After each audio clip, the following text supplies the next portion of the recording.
Bismillahirrahmanirrahim. Assalamualaikum warahmatullahi wabarakatuh.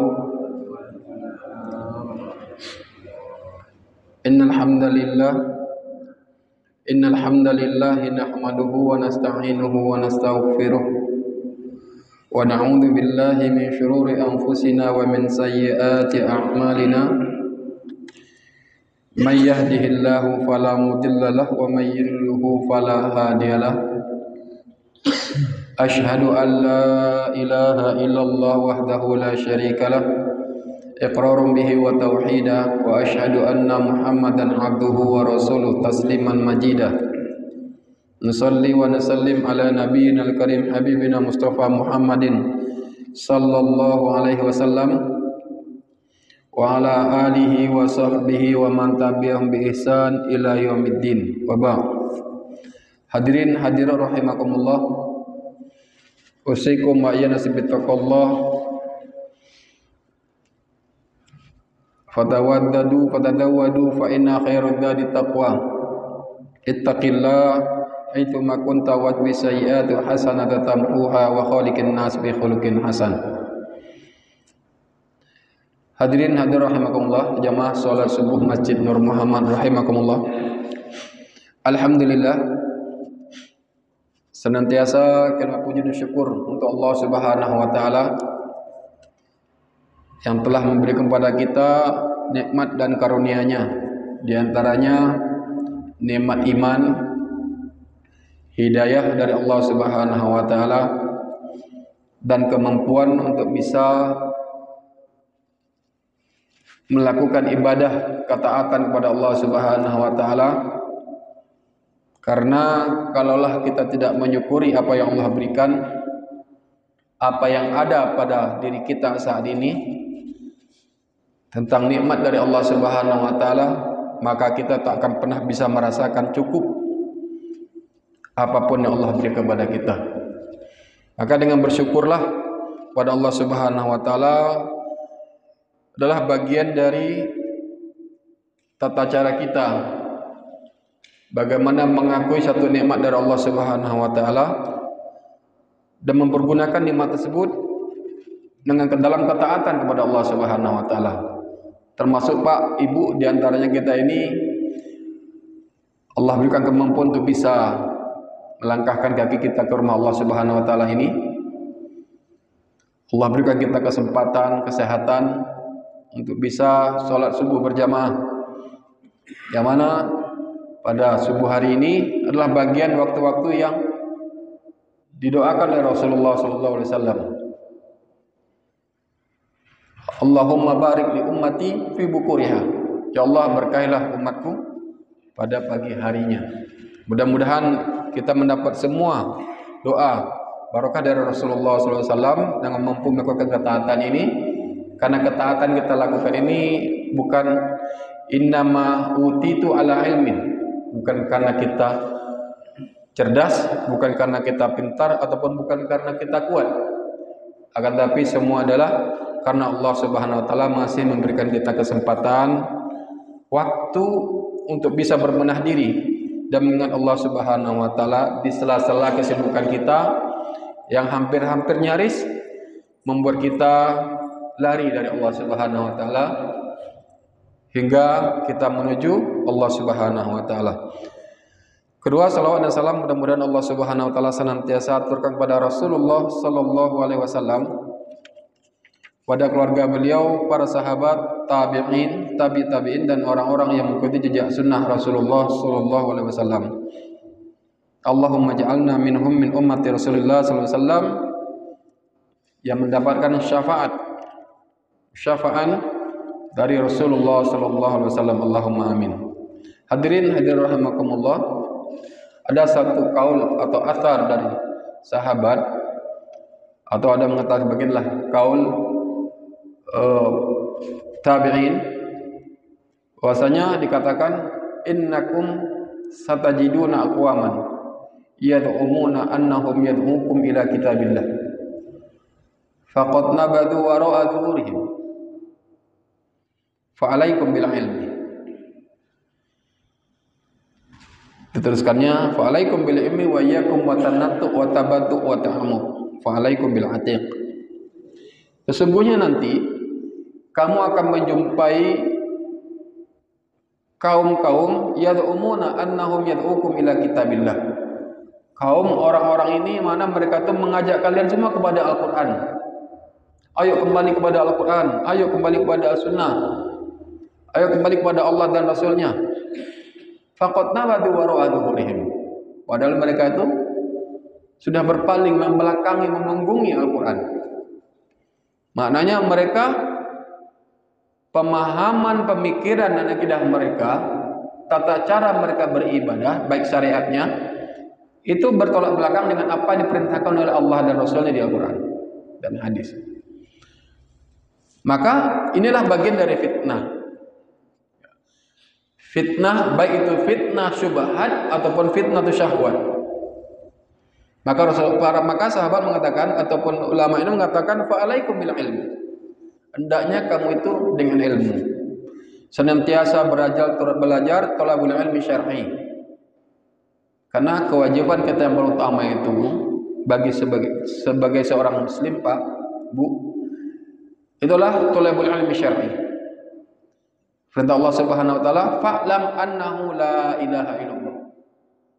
Ini ilmu yang kita prioritaskan, bukan kita menyampingkan ilmu lain.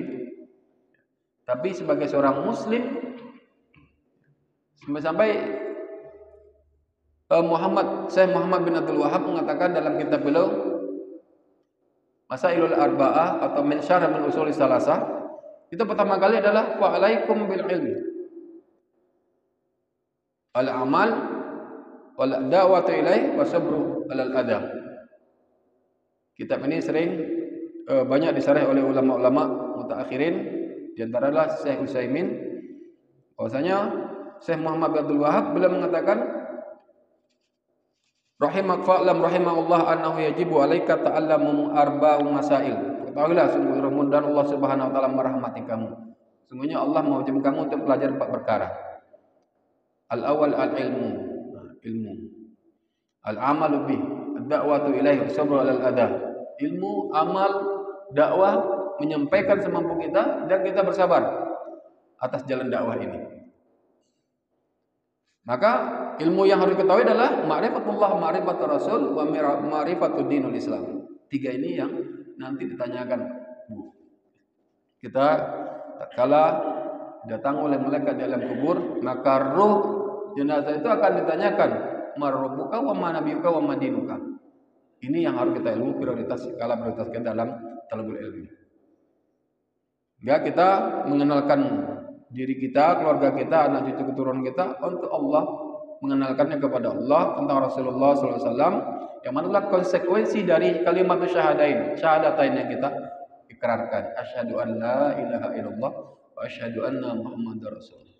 Kalau kita tidak paham dengan kalimat syahadat, asyhadu an la ilaha illallah wa asyhadu anna Muhammadar Rasulullah, itu pada hakikatnya pada kalimat syahadatain itu ada al-itsbat wa nafyu. An-nafyu wal itsbat.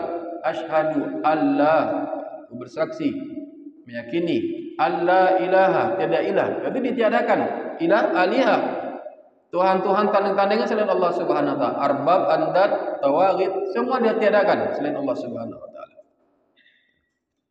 Illallah, kecuali hanya milik Allah Subhanahu wa taala. Ini kalau kita bahas, ini dianggap ngajian yang keras nanti. Ya, kalau kita anggap pembahasan ini kita perdalam lagi. Namun kita kembali pada pembahasan kita masih bahas masalah hati. Ya. Mudah-mudahan Allah Subhanahu wa taala memberikan kita senantiasa kemudahan dan hidayah serta maunahnya untuk bisa memahami kitab Allah Subhanahu wa taala dan hadis-hadis Rasulullah sallallahu alaihi wasallam. Itulah diantara hidayah ataupun karunia dari Allah Subhanahu wa taala. Allah kumpulkan kita, mampukan kita untuk bisa bermajlis ilmu ini. Karena pentingnya kita majlis ilmu, pentingnya ilmu dalam ibadah kita, pentingnya ilmu dalam kehidupan sehari-hari kita sehingga sampai kita aman, terjaga dari penyakit akhir zaman nanti, penyakit fitnatus syubhat dan fitnatus syahwat. Bila hadirin rahimakumullah, kita masih pada pembahasan fi dzakatil qalbi, zakatnya hati. Jadi kalau kita membahas kemarin itu, kesimpulannya zakat mana zakat dalam Quran itu ada dua, tazakka atau zakka yuzakki tazkiyatan. Kalau bukan karena bermakna kalimat tauhid membersihkan hati, hamba yang membersihkan hatinya dengan ketaatan ilmu tauhid kepada Allah Subhanahu wa taala, atau Allah menjaga membersihkan mentazkiyah hati seorang hamba. Baik itu sang pelakunya adalah Allah ataupun hamba.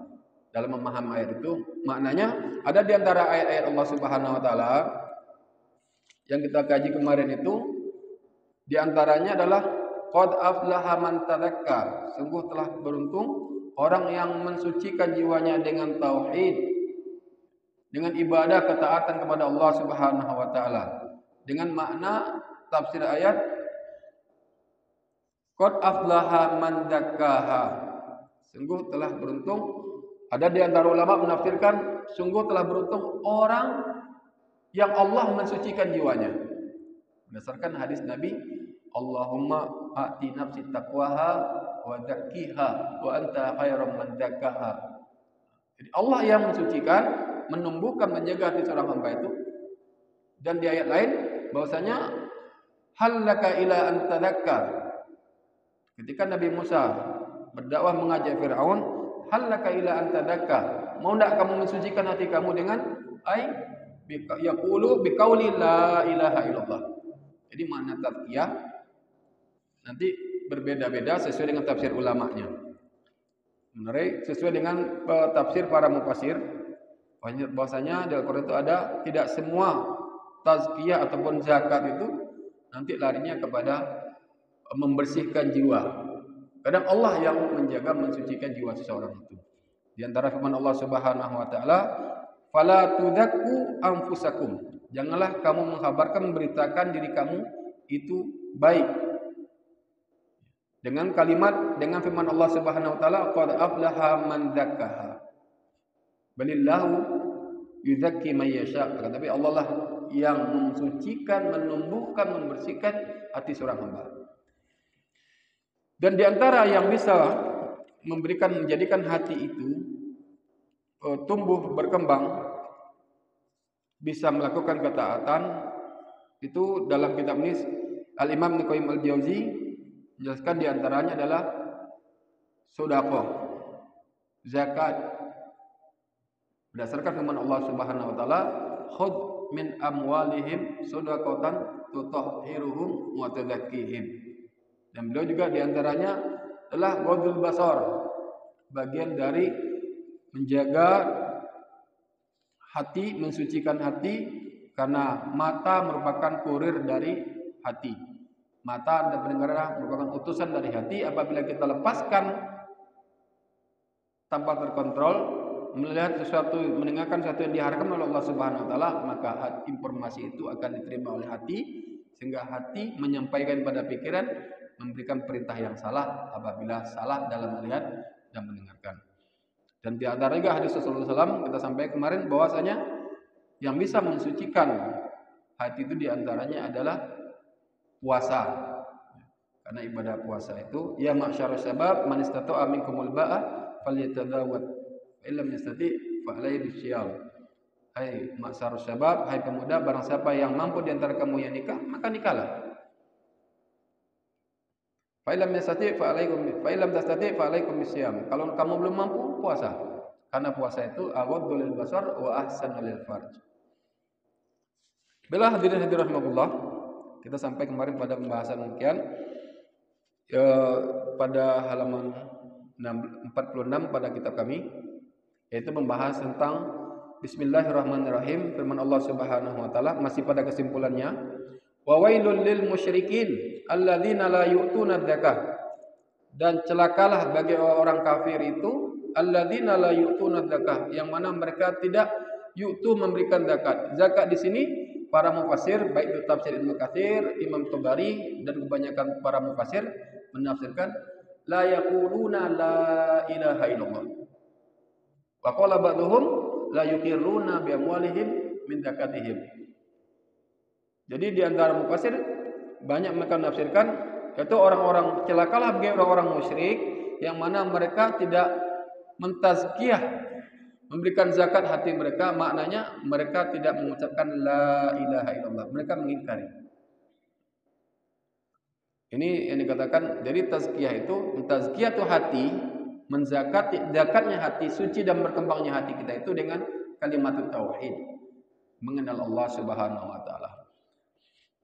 Aqala ba'dul wa qala aktsarul mufassirin minas salaf wa man ba'dahum, dan berkata kebanyakan para mufassir dan orang-orang salaf sesudah mereka, hiya tauhid, itu adalah tauhid. Syahadatu an la ilaha illallah wal imanul ladzi bihi yudhakku qalb. Jadi kita bahas masalah tafsir ayat tadi ini, bahwasanya alladzina la yu'tuna dzakah, para mufassir kebanyakan dan orang salaf sesudah para mufassir itu mengatakan yaitu kalimat tauhid. Orang kafir itu la yaquluna la ilaha illallah, mereka tidak mengatakan la ilaha illallah. Apalagi ini pada tahun baru ini nanti hati-hati penyakit syubhat itu, karena kebodohan kita sering terjebak pada mengakui ada ilah selain Allah, bahwa Allah itu beranak. Pada kalimat-kalimat tahun baru nanti kita ingatkan pada diri kita dan keluarga kita serta anak cucu keturunan kita, hati-hati. Kalau kita tidak berilmu berdasarkan toleransi nanti, toleransi sesama umat beragama, nanti kita terbawa mengikuti atau ikut merayakan tahun baru ini nanti, Pak. Tahun baru adalah perayaan orang-orang Nasrani, yang mana sana ada kesyirikan yang terjadi, menghidupkan kembang api, niup trompet, dan kemaksiatan-kemaksiatan lain nanti, berjoget-joget, membawa pasangannya yang bukan muhrimnya, semuanya. Maka ini kemaksiatan besar. Jadi pada biasanya awal tahun baru Masehi ini kita harus mengingatkan diri kita, keluarga kita, jangan ikut-ikut berpartisipasi dengan alasan toleransi, karena itu bagian dari kesyirikan. Bahkan ada ulama yang sampai tegas mengatakan bisa murtad orang mengucapkan perayaan tahun baru itu. Maka kita kembali kepada kitab kita, pembahasannya wal imanul ladzi bihi yudhakku qalbu, yaitu keimanan kepada Allah Subhanahu wa taala yang mensucikan, menumbuhkan, memberkahi hati seseorang. Fa innahu yatadammanu nafya ilahiyah ma siwal haq minal qalb. Karena kalimat tauhid la ilaha illallah akan menafikan, Pak, peribadatan ataupun penghambaan seorang hamba kepada Allah Subhanahu wa taala dari hatinya. Jadi tidak ada ilah selain Allah, tidak ada yang berhak mengatur satu pemerintahan, tidak ada yang berhak membuat undang-undang, tidak ada yang berhak untuk memberikan kehidupan kecuali Allah semua. Urusan itu kembali kepada Allah. Hukum Allah dipakai. Jadi la ilaha illallah, kecuali hanya milik Allah Subhanahu wa taala. Telah ditiadakan wa dzalika tahar, itulah namanya membersihkan. Jadi mentiadakan ilah-ilah, sesembahan-sesembahan selain Allah Subhanahu wa taala. Maka itulah taharah. Wa itsbatu ilahiyah Subhanahu wa taala wa aslu kulli zakatin wa nama'i. Dan menetapkan peribadatan Tuhan itu, kalau bahasa kitanya Tuhan, ilah yang diibadahi. Jadi kalau kita artikan ilah itu Tuhan, selalu sempit sebenarnya, Pak. Jadi mana ilah dalam istilah Arab itu, khusus pembahasan makna ilah dalam kitab tauhid itu. Oh, tidak hanya diartikan Tuhan. Jadi kalau kita artikan ini tidak ada ilah atau yang diibadahi, yang diyakini menghidupkan, yang bisa menghidupkan, mematikan, datang madarat, manfaat, kecuali Allah Subhanahu wa taala. Ini pembahasan dalam masalah tauhid. Itu mungkin sering dikaji, dibahas oleh Ustaz Rizal biasanya masalah tauhid. Fa inna tadzaki wa in kana aslun nama wa ziyadah wal barakah fa innahu innama yahsulu bi idalati syarr. Walaupun kalimat tazkiyah itu aslinya adalah tumbuh dan berkembang dan barokah, akan itu semuanya tidak akan bisa terjadi kecuali dengan bi idalati syarr, menghilangkan keburukan yang ada pada hati. Jadi kalau dalam kalimat di dalam hati kita itu ada kalimat tauhid, Maka sempurnanya kalimat tauhid kita itu dengan mentiadakan, menghilangkan semua keburukan yang ada pada hati. Maka hati akan tumbuh. Semuanya karena Allah, cintanya karena Allah, bermajlis ilmunya karena Allah, ibadahnya karena Allah, tahlilannya karena Allah, apa karena uang, Pak? Ini sekarang viralnya tahlilan, walaupun kita diantara ada yang mengatakan itu hal ibadah, itu pendapat mereka. Namun semua itu dilakukan bukan karena Allah. Apapun bentuk ibadahnya kalau bukan karena Allah, maka itu memberikan peribadatan niat, syirkul niat, bisa terjebak kepada kesyirikan dalam niat.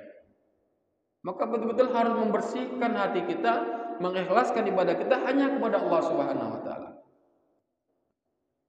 Yang jelas ibadah-ibadah yang sudah jelas, mahdzuf, jelas penjelasannya dari Allah dan Rasulullah saja, itu pun membutuhkan keikhlasan dalamnya. Apalagi ibadah-ibadah yang diadakan tersebut ditambah dengan nilai tidak ikhlas hanya untuk kepentingan dunia, kepentingan syahwatnya. Maka fa innahu innama yahsulu bi idalatis syarr. Sesungguhnya kebersihan hati itu, kesucian hati itu, tumbuh dan berkembang hati itu hanya bisa dilakukan dengan menghilangkan keburukan yang ada pada hati. Niat karena Allah, kecintaan hanya karena Allah, mengharap hanya kepada Allah Subhanahu wa taala, beribadah hanya kepada Allah Subhanahu wa taala. Tidak lebih mencintai segalanya kecuali setelah Allah dan Rasulnya. Falihada surat tadzaki yantadimul amrayni jami'an. Maka oleh sebab itu maka tazkiyah dalam Al-Qur'an itu ada dua tafsiran itu, Pak. Tafsir yang zakah ditafsirkan di ayat lain itu qauli la ilaha illallah.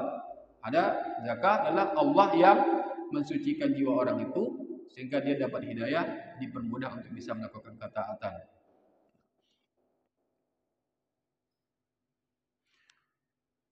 Fa aslu ma tadzakku bihi qulub wal arwah. Sungguhnya yang berhak untuk diberikan tazkiyah ataupun zakat untuk bisa dikembangkan dan bertumbuhnya adalah hati itu dengan tauhid, ruh dengan tauhid. Sehingga menjadikan wa tazkiyatu ja'ala syai' zakiyan.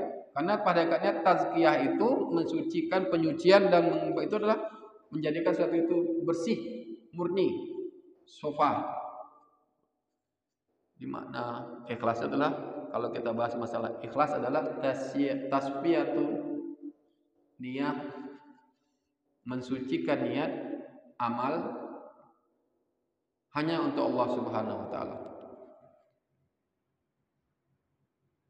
Jadi kalau di Al-Qur'an itu mesti ada balillah yuzakki fala tudzaku anfusakum. Janganlah kamu merasa mengabarkan mengatakan kamu adalah orang yang baik. Balillah yuzakki. Tapi Allah lah yang menjadikan hati kamu baik. Ini tentu ada sebab turunnya ayat ini nanti.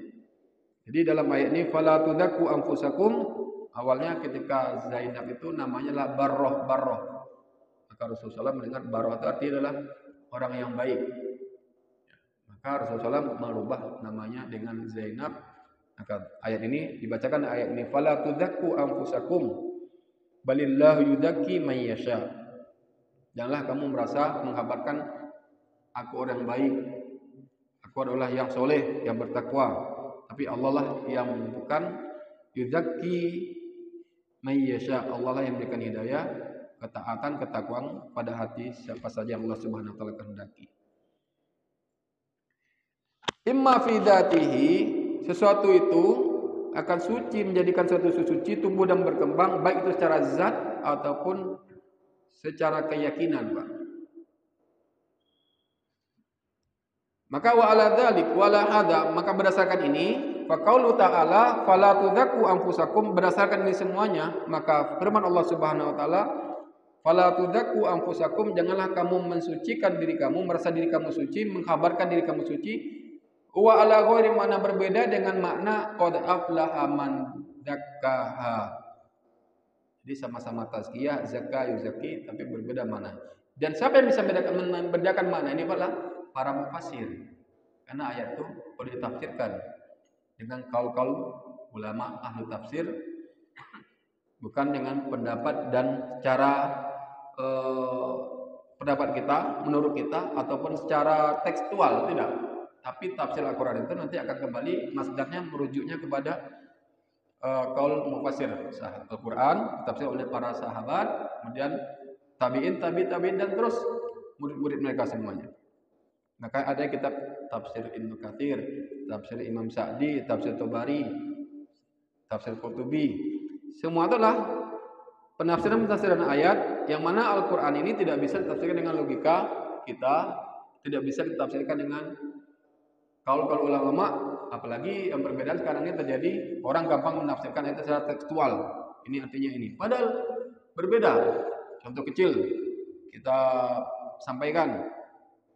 Tafsir adalah al-fitnatu asyaddu minal qatl. Kamu itu fitnah itu lebih kejam dari pembunuhan pada perang. Padahal tafsir ayat ini adalah kesyirikan itu, fitnah kesyirikan itu lebih besar dari peperangan. Bukan memfitnah menuduh orang sembarang itu fitnah asyaddu minal qatl, bukan. Jadi butuh ditafsirkan. Dan kalau ulama diantaranya wa'bud rabbaka hatta ya'tiyakal yaqin. Maka beribadahlah kepada Rabbmu sampai kamu yakin. Bukan gitu. Al-yaqin wal al-maut. Yakin itu kematian. Kalau al-mufassir al-yaqin wal maut. Ibnu Katsir atau Bari Al-Qurtubi mengatakan, bahkan Ibnu Abbas al-yaqin wa al-maut. Jadi beribadah kepada Allah sampai kematian, Pak. Tidak tumbuh tua, tidak menunggu sehat, selama masih ada nafas, nyawa, kita bisa untuk beribadah. Diwajibkan untuk beribadah kepada Allah Subhanahu wa taala. Jadi, hadirin hadirat rahimakumullah, qad aflaha man dzakaha ay la tukhbiru. Jadi tentang tafsir tadi itu, fala tudzakku anfusakum, maka dikatakan oleh para mufassir Ibnu Katsir dan diantaranya Ibnu Qayyim al-Jauziyah mengatakan la tukhbiru bi zakatiha wa taqulu nahnu dzakun sholihuna muttaqun. Jangan kamu kabarkan kami orang baik, kami orang bertakwa, kami orang yang soleh, tidak. Balillah yuzakki man yasha. Allah itu yang tahu. Allah yang memberikan orang itu, jadikan orang itu bertakwa. Maka di sini kesimpulannya pada pembahasan ini bahwa tumbuh zakatnya hati itu adalah dengan kalimat tauhid, mengikrarkan kalimat tauhid, memahamkan, melakukan tuntutan konsekuensi dari kalimat la ilaha illallah. Jadi kalimat zakat itu nanti di Al-Quran tafsirnya di antara dua ini. Baik Allah yang mensucikan, menumbuhkan, atau orang itu yang menumbuhkan, mensucikan hatinya dengan ketaatan kepada Allah Subhanahu wa taala, dengan tauhid kepada Allah Subhanahu wa taala. Wallahu a'lam bishawab. Mudah-mudahan Allah Subhanahu wa taala berikan kita kemudahan untuk bisa melakukan ibadah kepada Allah Subhanahu wa taala dan ketaatan. Insyaallah itu kesimpulan ringkasan dari pembahasan pada fi zakati qalbi. Nanti insyaallah pada pertemuan selanjutnya kita akan bahas tentang fi taharatu qalbi min adraniha wa najasatiha. Di antara suci, bukan tumbuh berkembang, bukan tazkiyah, sucinya hati dari dosa-dosa dan najis-najisnya. Jadi sampai bahwa hati itu terkena najis dan punya kotoran dengan kesyirikan. Syirik itu khafi ataupun syirik asghar ataupun akbar, itu nanti ada bahasan masalah. Ini masih berkaitan dengan hati. Jadi apabila orang hatinya betul-betul bersih, mengikrarkan kalimat tauhid dan dia memahami kalimat tauhid, insyaallah maka hatinya akan tumbuh berkembang. Tapi walaupun badannya, ritualnya, lahirnya, batinnya, zahirnya beribadah, tapi hatinya tidak memurnikan tauhid kepada Allah Subhanahu wa taala, maka bisa jadikan ibadahnya bisa menyimpang. Karena hatinya masih berpenyakit. Kadang tidak heran kita lihat orang itu kadang melakukan ibadah perlu menampakkan keikhlasan tidak ada, hanya ingin dipuji oleh orang lain. Bahkan orang mau datang ke pengajian kalau ada makanannya, itu tidak salah, itu sebagai motivasi atau membangkitkan semangat seorang untuk girohnya untuk bisa melakukan kebaikan. Tapi kembalikan kepada niat kita atau niat orang yang mendatangi pengajian tersebut. Semuanya adalah karena hati itu bolak-balik. Termasuk orang dalam mengisi pengajian, para asatid, para doa itu juga tidak terlepas dari penyakit ini. Kadang-kadang orang itu datang ke sana karena amplopnya besar, Pak, kalau seorang ustaz itu menolak amplopnya kecil. Itu tazkiyah hati ini perlu penting. Kadang kita enak ke majelis sana itu karena memang banyak teman, banyak makanannya. Kita mau berteman dengan si A, si B karena dia orang penting, bisa menyelesaikan urusan kita. Itu tazkiyah qalbi. Inilah penting kita dalam tazkiyah hati, beribadah kepada Allah Subhanahu. Mudah-mudahan Allah Subhanahu wa taala berikan kita hidayah dan melindungi kita semuanya dari keburukan nafsu kita yang senantiasa mengajak kita untuk kepada kemaksiatan kepada Allah Subhanahu wa taala. Allahumma amin. Allahumma inna nas'aluka taqwa. Allahumma ati nafsi taqwaha wa zakkiha wa anta khairum man zakkaha. Aku qouli hadza. Alhamdulillahil alamin. Assalamualaikum warahmatullahi wabarakatuh.